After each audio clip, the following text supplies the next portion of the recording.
Olá, sejam muito bem-vindos ao programa Hora de Passar. Neste programa nós discutimos técnicas e estratégias que podem levar você a alcançar mais de 80% de acerto nas questões das provas dos concursos de técnico e de analista judiciário em até 3 meses de estudo, ainda que você não tenha estudado para o concurso antes. Ok? E nessa live de hoje nós vamos falar sobre como fazer simulados de forma eficiente para concursos públicos. Beleza, pessoal? Então vamos lá começar a nossa live de hoje. E o primeiro aspecto que eu gostaria de falar aqui nessa live de hoje é por que eu resolvi falar sobre isso, ok?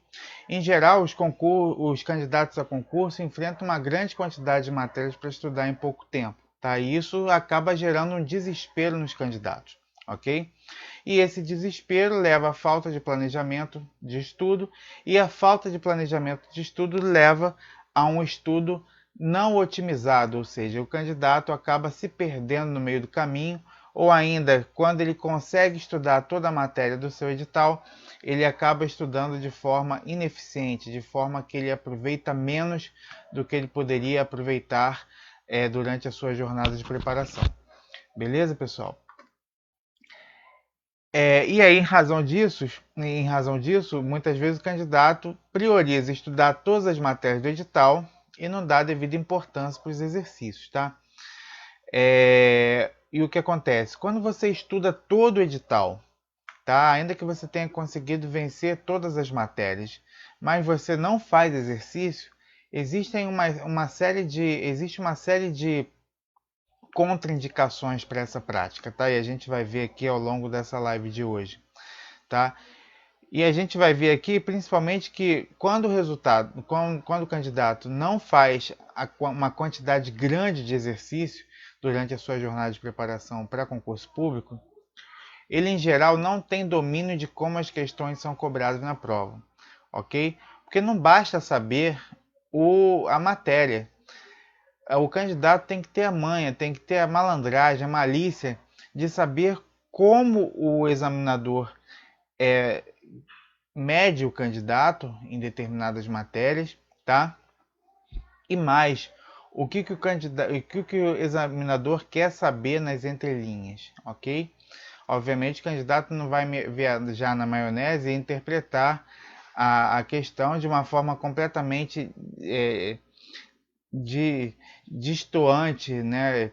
Completamente desapegada do objetivo ali da questão, ok? Mas o examinador, que não é bobo, né? O examinador tem muita experiência em fazer provas de concurso e com certeza ele sabe muito da matéria que é a especialidade dele normalmente quando ele aplica a prova.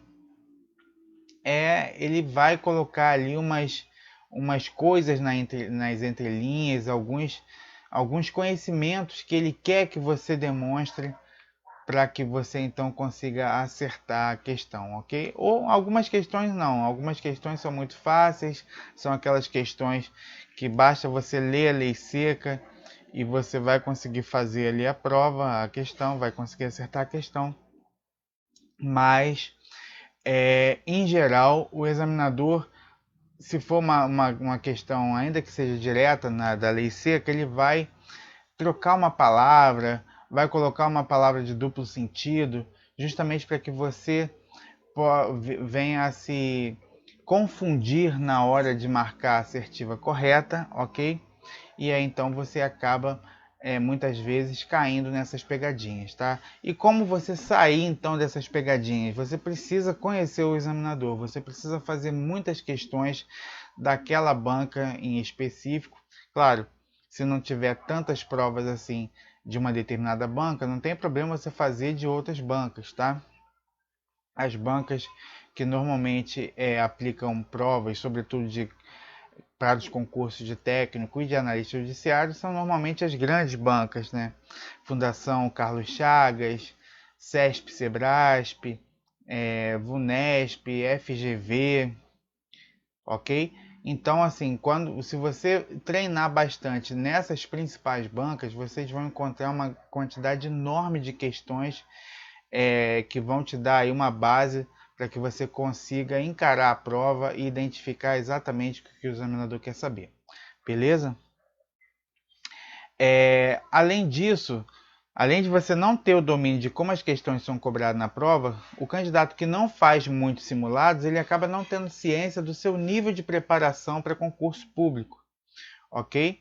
Pessoal, eu esqueci aqui, deixa eu passar o slide, que aí facilita aí a compreensão, o acompanhamento da nossa live de hoje, ok? Então, nós estamos aqui nesse tópico, tá? Então, como resultado, o candidato que não faz muitos simulados, ele acaba não tendo ciência do seu nível de preparação para concurso, tá? Porque o simulado é que, em geral, vai dizer para você se você está acertando em uma média de 50, 60, 70, 80% da sua prova, ok? Muitas vezes, quando você faz questões referentes a determinadas matérias, sem que você considere todo o conjunto de matérias exigidas no edital, isso pode vir a gerar uma sensação falsa de que você está indo bem na matéria. Por exemplo, essa semana eu estava conversando com uma das nossas mentoradas, que está estudando para técnico judiciário, e ela preencheu lá na planilha dela todas as disciplinas e todas as matérias em relação às quais ela já vem fazendo exercício e medindo aí o seu nível de conhecimento. E ela vai muito bem em português. Ela está acertando quase 80% de todas as questões de língua portuguesa. E aí o que acontece? A língua portuguesa é uma matéria que ela gosta, que ela domina, né? Então, muitas vezes a gente tende a estudar aquilo que é mais agradável para a gente, né?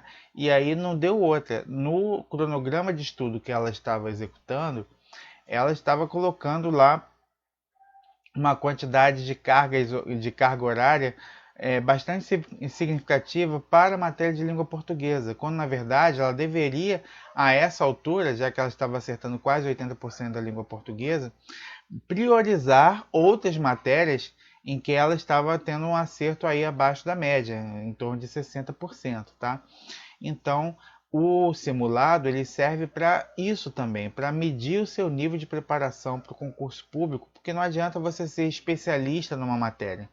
Você tem que saber de forma bastante razoável, e eu diria até de uma forma razoavelmente profunda, de todas as matérias que são cobradas no seu edital. Então, os candidatos que não fazem muitos simulados, eles acabam não sabendo administrar todos os fatores que afetam sua prova, né? Como ansiedade, administração do tempo, o que o examinador espera do candidato, enfim. Todos esses fatores podem impactar positiva ou negativamente o resultado da prova, tá? No momento lá da prova real, ok? No grande momento aí que culmina toda a preparação para concurso público.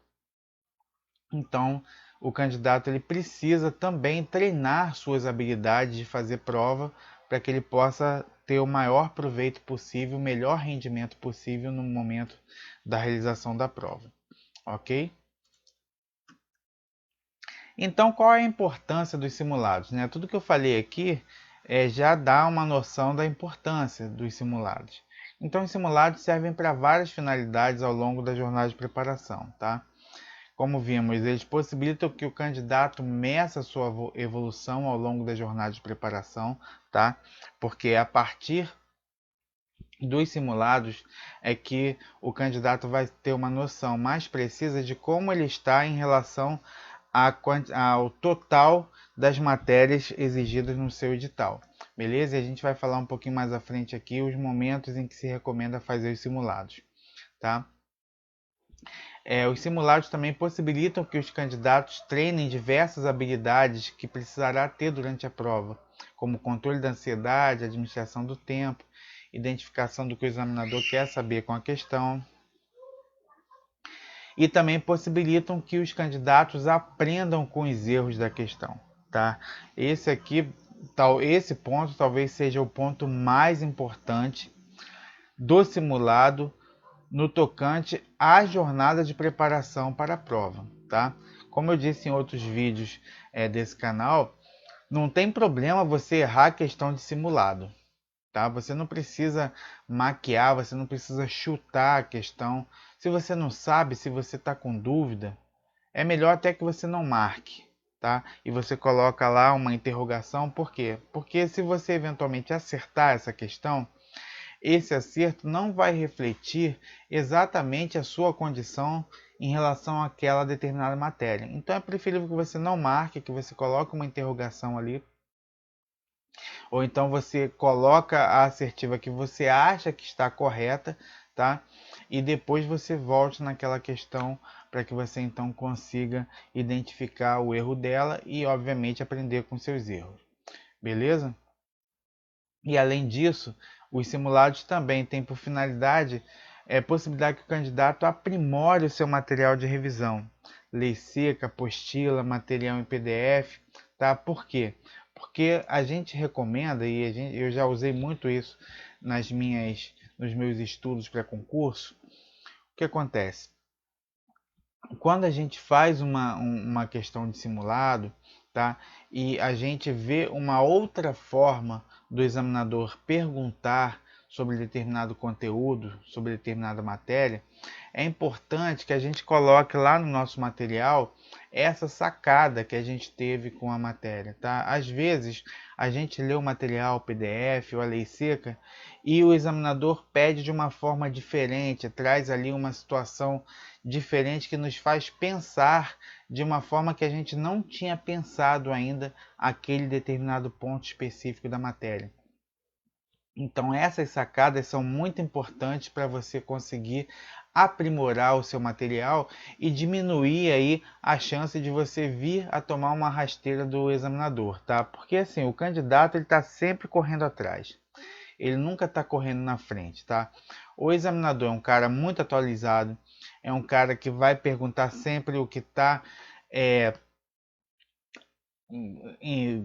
o assunto que está sempre mais quente na jurisprudência, tá? Ou então alguma coisa que tenha sido uma novidade muito recente na legislação.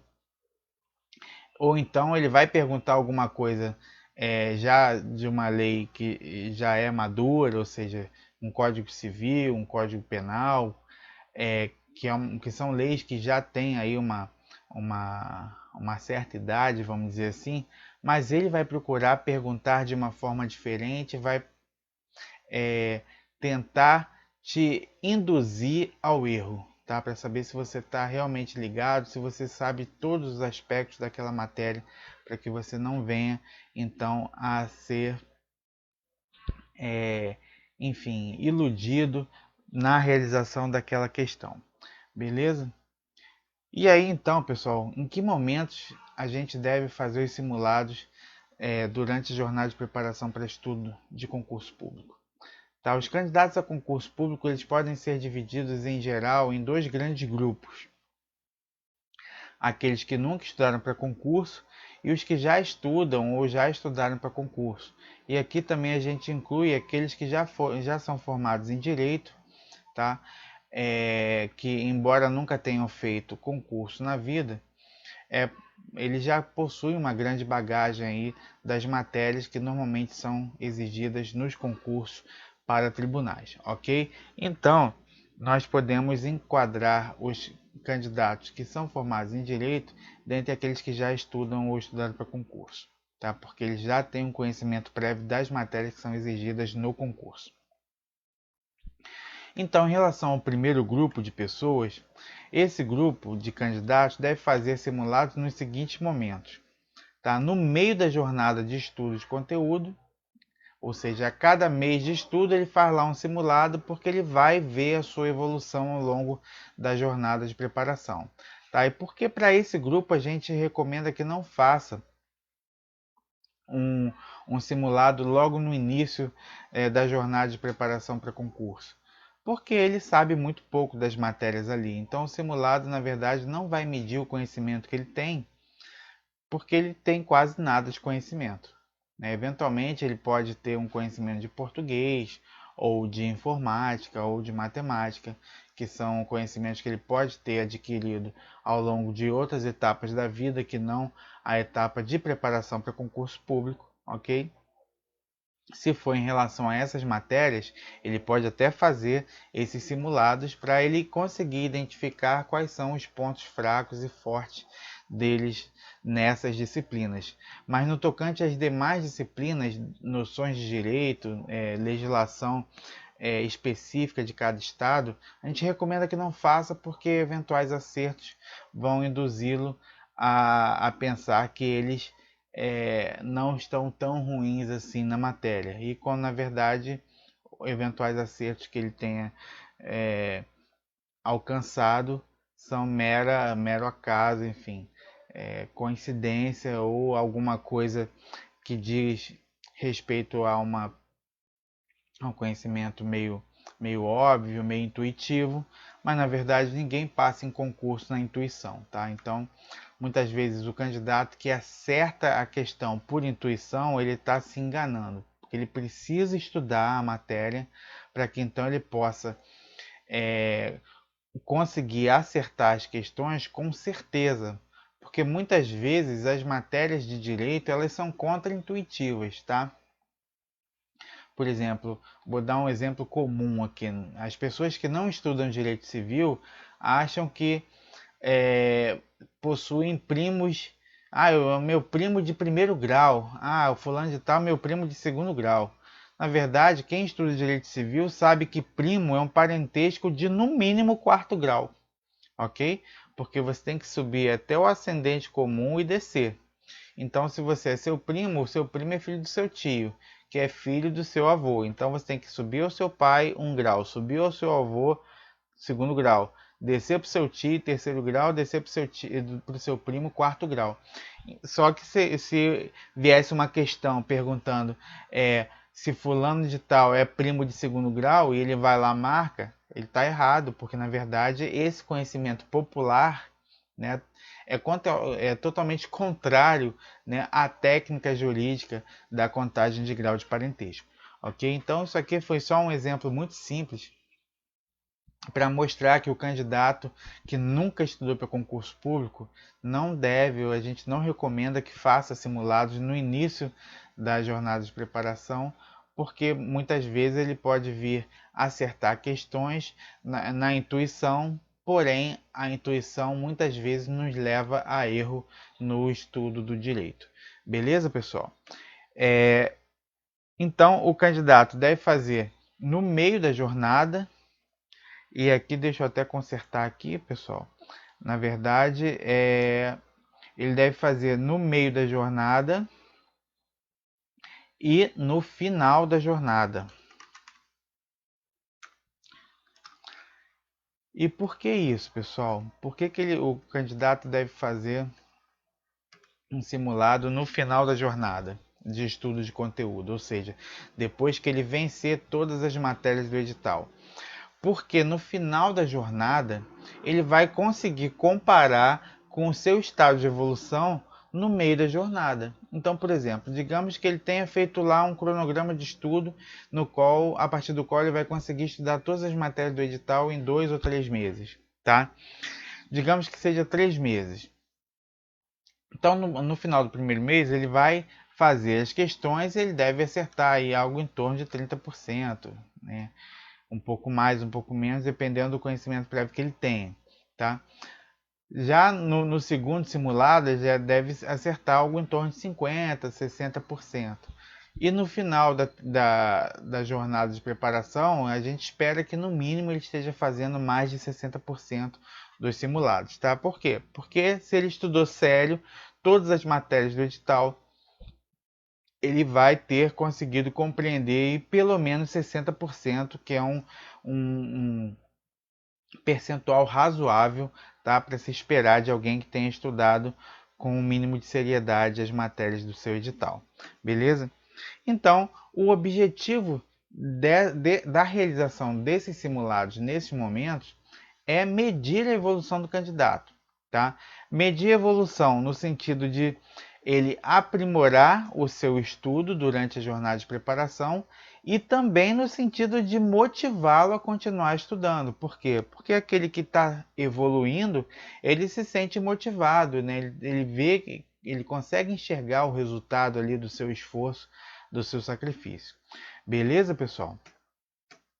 E já os candidatos do segundo grupo, que são aqueles que já possuem um conhecimento prévio acerca das matérias do seu concurso, aí sim vale a pena ele fazer um simulado no início da jornada de conteúdo.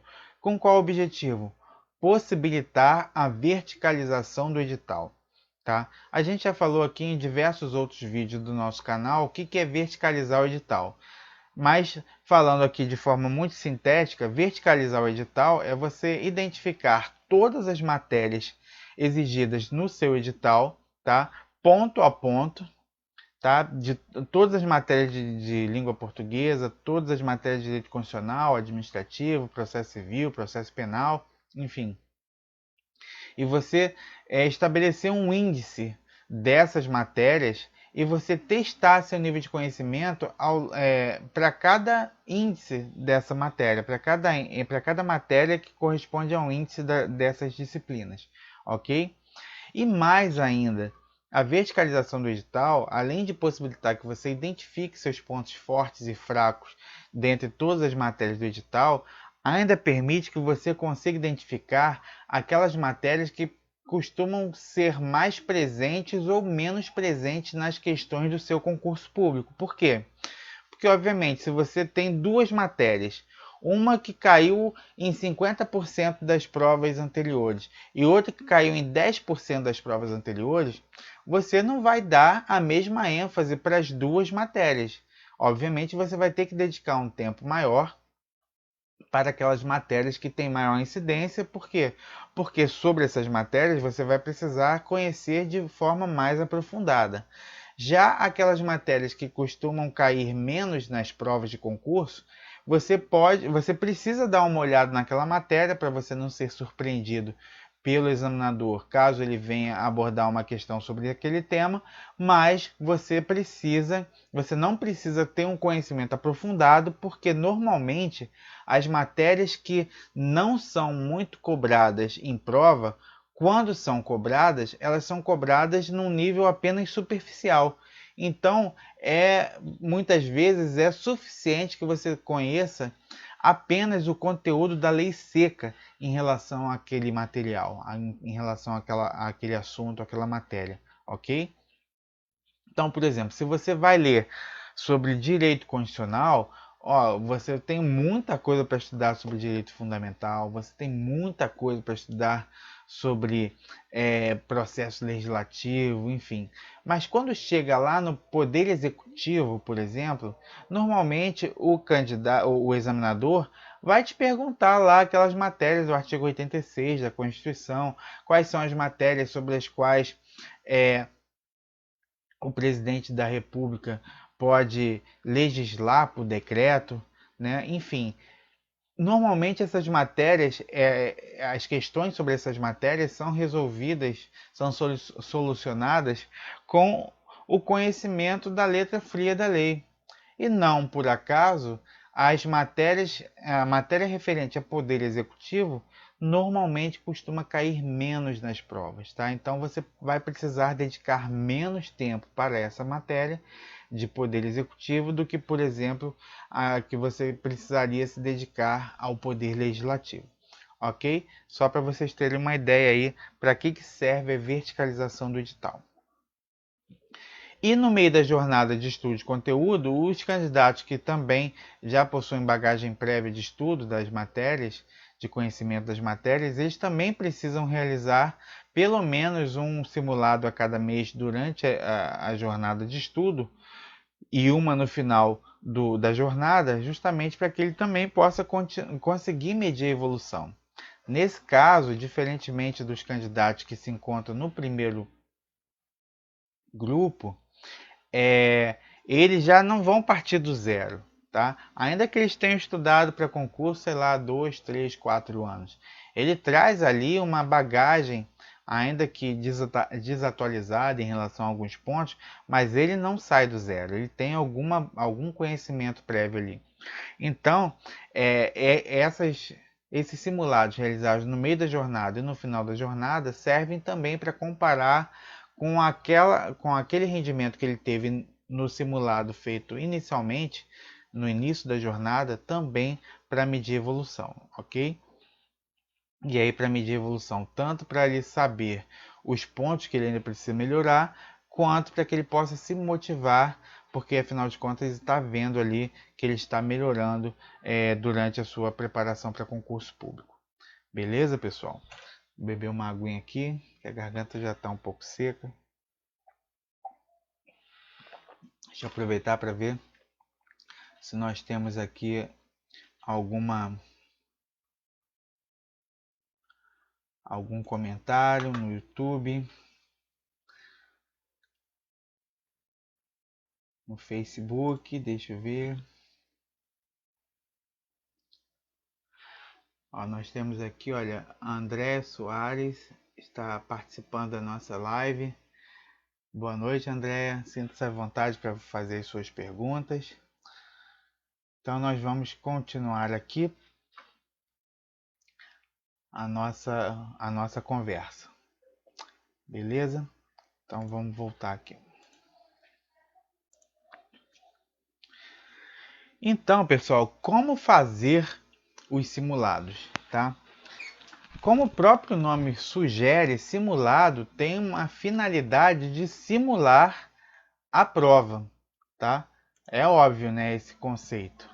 Mas muita gente não dá a devida importância para os simulados, tá? Por quê? Porque se o simulado tem a finalidade de simular a prova, eles devem ser feitos nas situações mais próximas possíveis da prova que ele vier a fazer, tá? Justamente para que ele possa testar as suas habilidades de fazer a prova nas situações reais que vão que vão ocorrer ali no dia da realização da prova, tá? Então, por exemplo, se um candidato aí à carteira de motorista, ele faz apenas aqueles simulados computadorizados, quando ele tiver que pegar um carro e enfrentar o trânsito, provavelmente ele vai ter muita dificuldade em dirigir no trânsito real, né? Então, por isso é que durante as aulas da autoescola, além dos simulados no computador, tá? O instrutor também leva ali o aluno a dirigir no trânsito para que ele possa enfrentar situações reais, né? Uma fechada, né? Buracos na rua, enfim, ônibus buzinando. Ele tem que se virar naquelas situações que muitas vezes são inesperadas e que, se ele não estiver bem preparado, pode vir a sofrer um acidente, tá? E no caso dos concursos públicos, o acidente é você não realizar a prova levando em consideração todos os fatores que precisam ser considerados para que você possa se sair bem na prova. E que fatores são esses, tá? Por exemplo, o candidato que vai fazer prova para as carreiras de técnico e de analista judiciário, normalmente eles enfrentam de 4 a 5 horas de prova, tá? Dependendo do concurso. Normalmente a de técnico é de 4 horas e a de analista é de 5 horas de prova. Beleza? Durante a sua jornada de preparação, ele precisa fazer simulados também, de preferência no domingo pela manhã. Por quê? Porque essas provas normalmente acontecem domingo pela manhã, tá? E aí o que acontece? Você precisa lidar com sono, você precisa lidar, né, com a correria ali do estresse de você pegar um transporte para você chegar cedo na prova, tá? Com a fome, porque uma prova de 5 horas, depois de você ter tomado café da manhã, ter enfrentado um transporte público, até chegar o momento da prova, você tem que chegar com 1 hora de antecedência, ainda por cima enfrentar 5 horas de prova, certamente você vai sentir fome, tá? E você fazer prova com fome é uma desgraça, porque você vai sentir dor de cabeça, você vai perder rendimento, você vai perder concentração, tá? Então, por isso que durante a realização dos simulados, é importante que você deixe um lanchinho ali, uma banana, uma barra de cereal, um biscoito, enfim, alguma coisa que permita com que você vá enganando seu estômago para que você então consiga fazer a prova e não perder a concentração. Beleza? Então esses também são fatores importantes que você precisa levar em consideração para fazer a sua prova, tá? Porque essas coisas acontecem, né? Muitas vezes você chega lá perto da prova, normalmente tem gente vendendo água, mas às vezes a água acaba. E se você não tiver uma garrafinha de água que você levou da sua casa, eventualmente você pode fazer prova com sede, e isso aí também é péssimo, tá? Então é bom que você se prepare, se programe, leve ali tudo que você precisa. Não tem problema nenhum você chegar lá com um kit, né, de farofeiro para fazer sua prova. Obviamente você vai ter que ser contido, né? Leva uma garrafinha de água, leva um chocolate, um biscoito, né? Você não vai levar um frango assado, obviamente, para comer durante a prova, beleza? Mas então, pessoal, então além de fazer a prova domingo pela manhã, no domingo pela manhã, você precisa identificar um local silencioso e no qual você não sofra interrupções, tá? Se você tiver esse local na sua casa, ótimo. Mas se não tiver um local assim, procura uma praça, procura um restaurante, procura uma cafeteria, uma biblioteca, se bem que a biblioteca normalmente não abre domingo pela manhã, tá? Mas tenta se colocar numa situação em que você vai ter as condições de fazer a prova, porque no momento de fazer a prova você vai estar em geral no local silencioso e em geral também você não vai ser interrompido durante a sua prova. Beleza, pessoal? E ao longo aí dos seus simulados, também procure fazer poucos intervalos para usar o banheiro, para beber água, para comer alguma coisa, tá? Normalmente eu faço no máximo 2 intervalos durante uma prova de 5 horas, tá? Justamente para quê? Para dar aquela parada, para dar uma respirada, olhar outra coisa que não a prova, porque chega uma hora que a gente fica com muita dor de cabeça na prova, tá? E dependendo da dificuldade da prova, aí realmente e da qualidade do sono que a gente teve no dia anterior à prova, enfim, são N fatores com os quais você vai ter que lidar para que então você consiga enfrentar aquela prova da melhor maneira possível.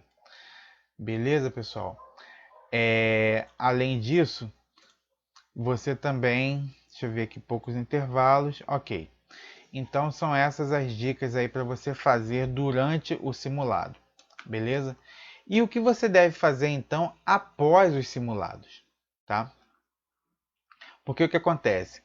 Durante a fase de preparação do concurso público, como eu disse antes, não é problema nenhum você errar questão de simulado, tá? Muito pelo contrário, é muito bom você errar questão de simulado, porque muitas vezes a gente aprende mais com os erros do que com os acertos, ok? Então, se você fizer uma questão com dúvida, é melhor que você não marque ou que você marque aquela que você acha que está certo, mas coloca lá a sua dúvida, né? Bota uma interrogação ao lado da questão. Para quê? Para que aquilo ali permita que você identifique os pontos que você vai precisar aprofundar depois do simulado, ok? Então, essa etapa após o simulado é a etapa mais importante durante a preparação do concurso. E por quê? Porque se durante o simulado você treina as suas habilidades para fazer a prova, ou seja, controle de ansiedade, controle do tempo, tá? Fome, dor de cabeça, sede, enfim, todos os fatores que podem impactar na sua evolução, aí no seu desempenho para fazer a prova, após o simulado você tem a possibilidade de aprender com ele, tá?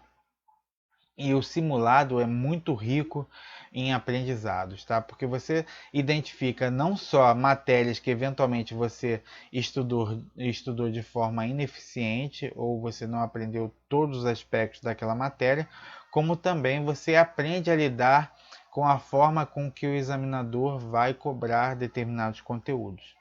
Beleza, pessoal? Então, por isso, após a realização de cada simulado, o que você deve fazer? Analisa com calma todas as questões à luz do gabarito, tá? Você vai lá, marca com calma, tá? Eu sugiro até que você faça isso um momento depois que você fez aquele simulado, porque o simulado ele não chega a cansar tanto quanto uma prova real, mas ele cansa bastante também, ok? Se você for fazer o simulado de forma mais próxima possível da realidade, tá? Então, procura descansar e depois, quando você tiver com a cabeça mais fresca, você vai lá e analisa o seu gabarito, tá? Confere as questões. Por quê? Porque quando você vai marcar lá as questões certas e erradas do seu gabarito, você vai conseguir identificar todas as matérias que você, todas as questões que você acertou e que você errou, e essa quantidade de questões, né, sejam 80, sejam 100, sejam 120 questões, você vai precisar dividir as matérias as questões nas respectivas disciplinas, tá? Aqui eu botei matéria, mas são questões. Então você vai precisar dividir todas as questões nas respectivas disciplinas. Por quê? Opa, desculpa. Calma aí.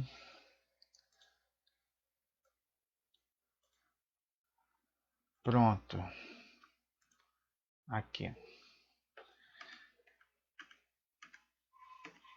Então você vai dividir todas as questões nas respectivas disciplinas.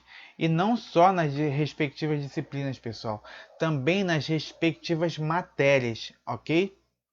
Então, por exemplo, digamos que você esteja analisando a sua prova de direito constitucional.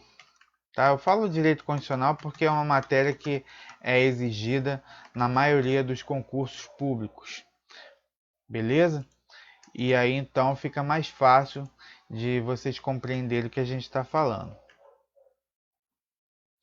Então você vai dividir todas as questões nas disciplinas, ou seja, digamos que a disciplina de Direito Constitucional você tenha lá enfrentado 10 questões dessa disciplina. E aí você vai identificar que, por exemplo, das 10 questões de Direito Constitucional, 3 são referentes a controle de constitucionalidade, 2 são referentes a direitos fundamentais, 2 são referentes a processo legislativo.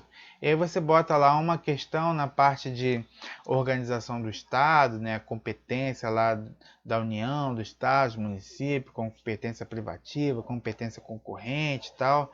Digamos que também cai uma questão sobre intervenção federal, enfim. E aí você vai identificar.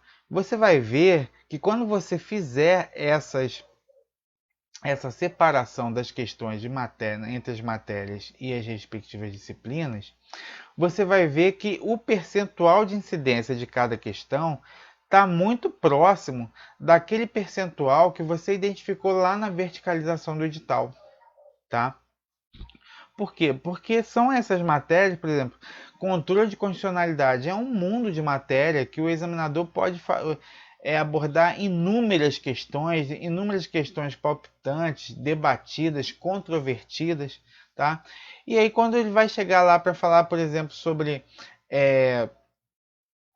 poder executivo, ele não vai ter tantas questões assim para aprofundar, para abordar. Então, no máximo, vai cair uma questão de poder executivo. Tá? Então, quando você consegue identificar, dividir todas as questões nas respectivas matérias e disciplinas, você então vai conseguir medir a sua quantidade de erros e acertos naquelas matérias e disciplinas, tá? E aí então você vai lançar isso na sua planilha de evolução de estudo para que você consiga identificar a sua evolução, beleza? E obviamente então é o que eu acabei de falar, você vai contabilizar os erros e acertos para que você então consiga medir a sua evolução, não só em relação a toda a prova, quanto também em relação a cada matéria e cada disciplina. Beleza? E aí, então você vai lançar esses números numa planilha de evolução, tá?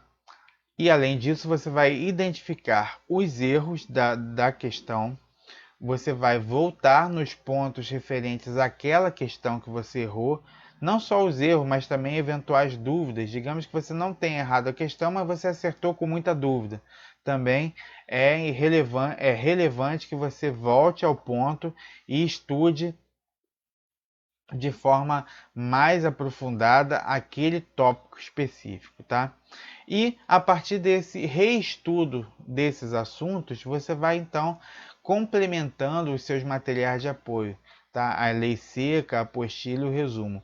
Como é que eu costumo, pessoal, fazer essas marcações, por exemplo, na lei seca, tá? Então, digamos o seguinte, digamos que o examinador de direito constitucional, ele exigiu lá uma questão sobre cláusula pétrea, tá? Cláusula pétrea é uma das matérias mais recorrentes nos concursos no tocante à disciplina de direito constitucional. Beleza? Então, o que eu vou fazer? Eu vou marcar lá o artigo 60, parágrafo 4º da Constituição, com um iluminador de texto ou então com o iluminador do aplicativo que você usa para ler o seu material em PDF ou em Word, tá? Por quê? Porque à medida que eu for fazendo essas anotações na minha lei seca, eu vou conseguir identificar quais são os dispositivos mais cobrados em prova. Porque no momento em que eu tiver que rever a minha lei seca, tiver que fazer a revisão da lei seca, eu que já vou ter lido ela toda, na etapa de estudo de conteúdo, no momento da revisão, não vou precisar fazer essa leitura novamente. Eu vou focar naqueles pontos que são mais cobrados, tá? Nos dispositivos, nos artigos, nos parágrafos, nos incisos, que são mais cobrados em prova. Beleza? Porque se cair eventualmente uma questão sobre um outro assunto, eu já vou ter uma ideia daquela matéria. Tá? Mas percentualmente, né, estatisticamente, é muito mais provável o examinador cobrar um detalhe específico de determinado dispositivo da lei do que uma situação mais abrangente, mais genérica de um dispositivo que é menos cobrado. Beleza? Então, eu sempre faço uma marcação lá no dispositivo da lei, do lado lá do artigo, da linha. Por exemplo, eu costumo marcar as questões da CESP com uma caneta azul, as questões da VUNESP com uma caneta verde e da FCC com uma caneta vermelha. Entendeu? Porque aí eu já vou conseguindo identificar também, no estudo da lei seca, quando eu fizer a revisão, quais são os dispositivos de lei que são mais cobrados, inclusive por banca, tá? Porque tem bancas que têm predileção por determinados assuntos, enquanto outras bancas têm predileção por outros assuntos. E aí, dependendo da banca que vai aplicar a sua prova do seu concurso, você consegue então ir lá no ponto em que estatisticamente há uma incidência maior de questão exigida pela banca que está realizando o seu concurso. Beleza? E nas apostilas e nos seus resumos, eu faço pequenas anotações baseadas em palavras-chave, tá? Justamente para que eu possa, quando fizer a revisão desses materiais, eu já possa rever, inclusive com anotações, com sacadas que eu tive durante a realização das questões de simulados, tá? Eventualmente uma abordagem diferente que o examinador fez sobre determinado ponto, beleza? Coisa que a gente não leu no material, a gente vai lá e lança uma anotaçãozinha na apostila. Tranquilo? Então, pessoal, o que a gente gostaria de falar aqui com essa live é uma característica que todo concurseiro aprovado tem em comum. E que característica é essa? Fazer muitos exercícios. Porque somente com muitos exercícios você vai conseguir alcançar a habilidade para fazer a prova, controle de todos os fatores que são envolvidos no momento de você fazer a sua prova, vai conseguir identificar nas entrelinhas o que o examinador quer do candidato, tá? E obviamente você vai conseguir aprender com as questões e continuar evoluindo durante a sua jornada de preparação para concurso público. Beleza?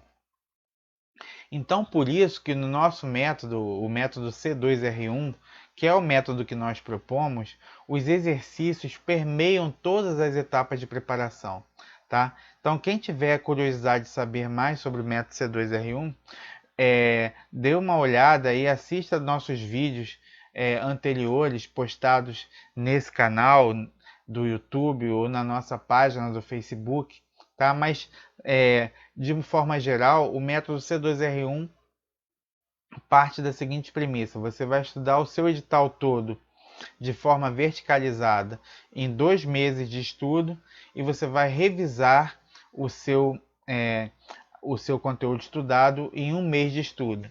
Sendo que na etapa C2 você vai estudar o material para fazer os exercícios.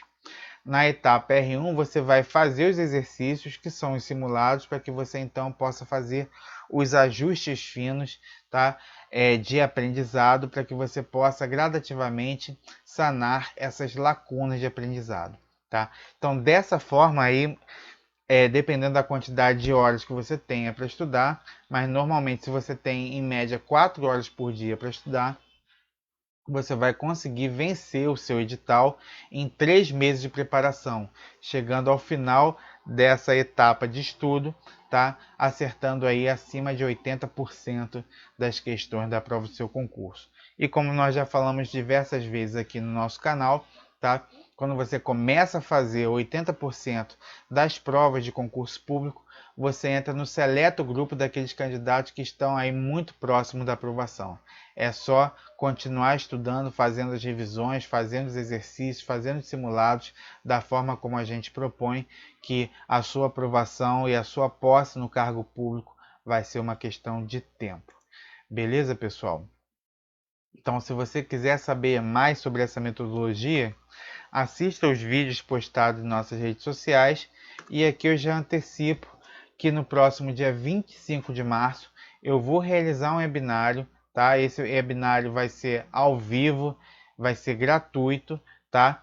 Mas ele vai ser um webinário fechado. Por quê? Porque a gente vai fazer de forma participativa, ou seja, a gente vai também fazer perguntas e respostas, tá? A gente não vai fazer isso nem numa live do YouTube, nem no Facebook, tá? A gente vai fazer um webinário, provavelmente na plataforma Zoom, e aí a gente vai ter uma experiência aí de interação mais próxima. Tranquilo, pessoal? Galera, então eram essas as observações que eu gostaria de fazer nessa live de hoje, tá? Eu espero que essas dicas tenham sido úteis para você, que despertem em você aí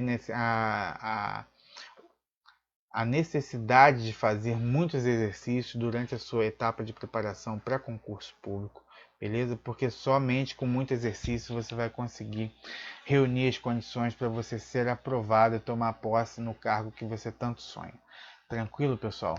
Então, se você gostou desse vídeo, dê o seu like, ative as notificações para que você possa ficar sempre atualizado dos nossos conteúdos, compartilhe com seus amigos e nos acompanhe nas nossas redes sociais. Muito obrigado pela presença de todos, um grande abraço e até a próxima. Tchau, tchau, pessoal.